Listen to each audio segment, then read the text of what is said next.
Hello everyone, my name is Shangamuffin for all you don't know.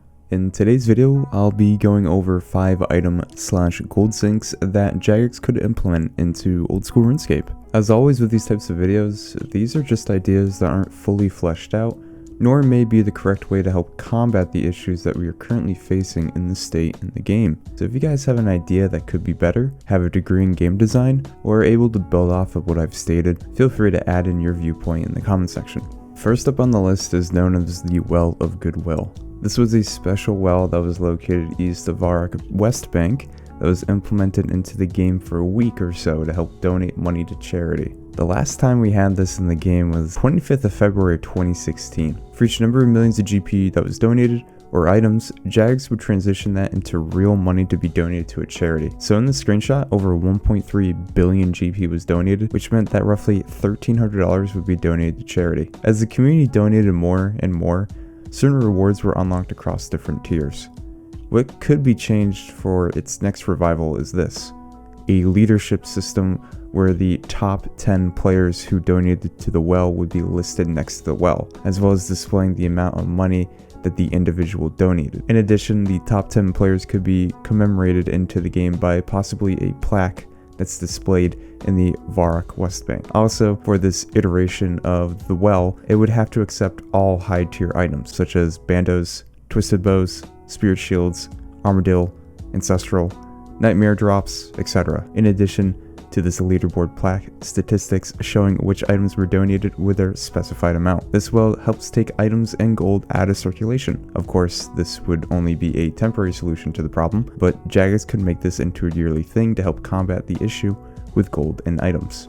Also, I like to add as a note for the end of this section, don't forget about how Foe raised $60,000 for charity with actual real money.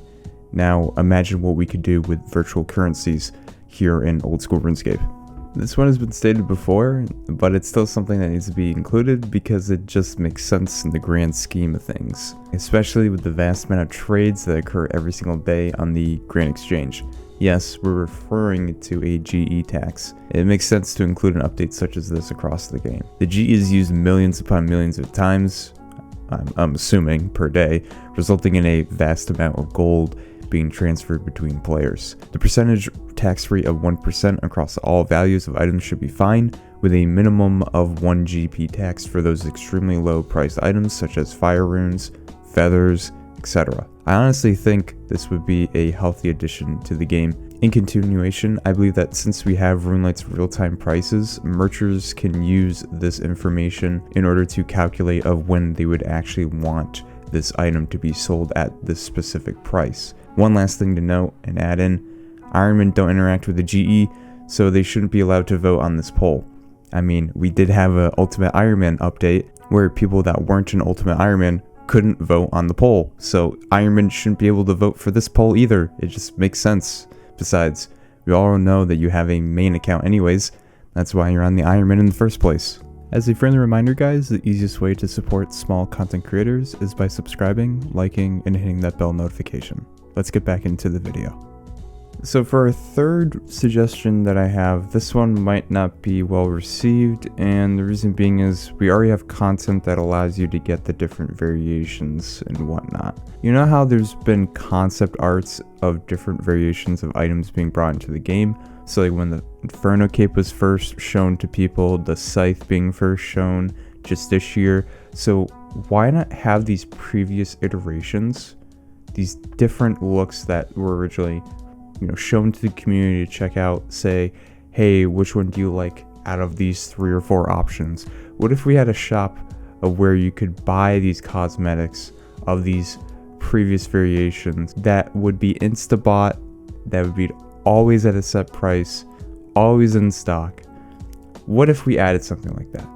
No way to acquire these items other than purchasing it from this specific shop, never to be earned as a drop from a monster.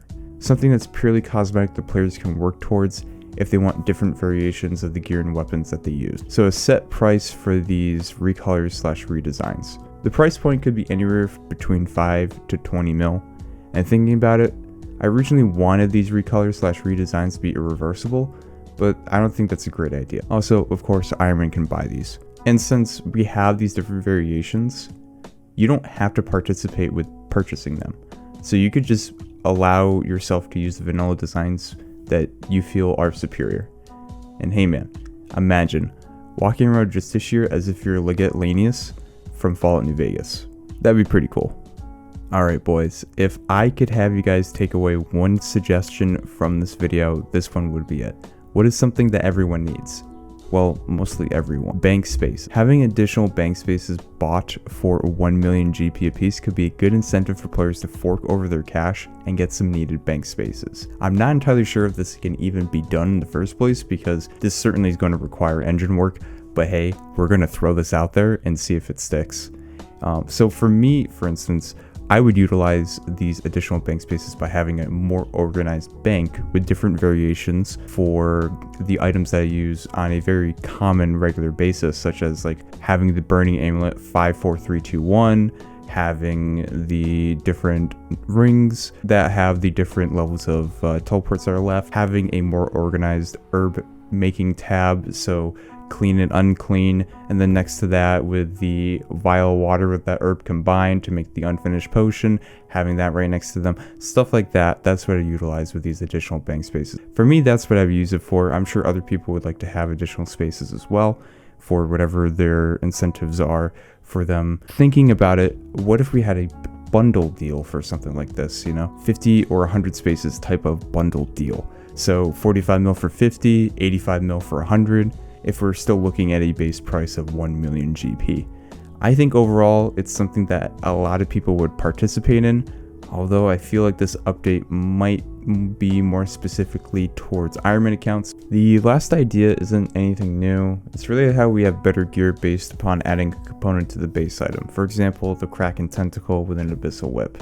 We could have more items like this in the game, but it's all about that ever-increasing power creep that needs to be addressed as something such as this, as well as players believing that these new additions are representing what they believe to be old school. Does anyone remember when they tried to add the Hydra's tail to the Abyssal Whip and everyone kind of freaked out? We could do that for some items in this game. That way we do have some item syncs. Again, this is kind of bottom of the barrel type of thing, because we've done this before in the past, and it's kind of like addressing of what could we add on. Could we add on components to old weapons and to new components added onto them? Can we have the old gear like bandos and barrows be added on with components to make it better? It might address the problem of like what exactly is old school. So something like this probably won't necessarily work out unless we add new gear like in Raids 3 or new boss, of where you need the old equipment to add on to this new equipment that you get from this new piece of content. That way you can revitalize old dead content and then have better stuff for present day new PVM rewards and whatnot. So stuff like this is hard. It's potential game altering, which could drive away players and result in permanent damage for the state of the game.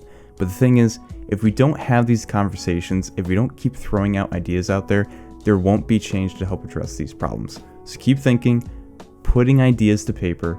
Overall, we all play this game for one reason or another, so let's try to collectively come up with ways to prolong our enjoyment for what is old school RuneScape.